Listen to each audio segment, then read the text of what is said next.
ഭാഗ്യം, ഭാഗ്യവാൻ തുടങ്ങിയ വാക്കുകൾ നമ്മുടെ ദൈനംദിന ജീവിതത്തിൻ്റെ ഭാഗമാണ്.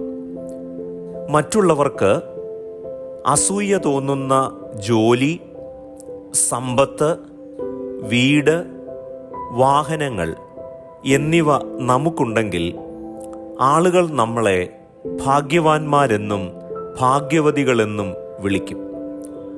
നമ്മളിൽ പലരും പ്രാർത്ഥിക്കുന്നതും പള്ളിയിൽ വരുന്നതും ഭൗതിക നേട്ടങ്ങൾക്ക് വേണ്ടി മാത്രമാണ്.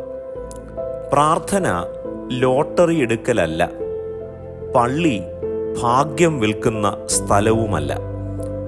പർവ്വത പ്രസംഗത്തിൽ ഭാഗ്യം, ഭാഗ്യവാന്മാർ എന്നിവയെക്കുറിച്ച് യേശു വിശദീകരിക്കുന്നുണ്ട്.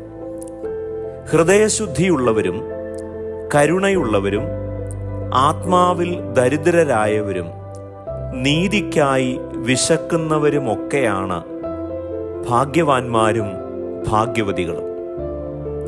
ഭാഗ്യം ഭൗതിക നേട്ടങ്ങളല്ല, ക്രിസ്തുവിൻ്റെ ഹൃദയഭാവമാണ്.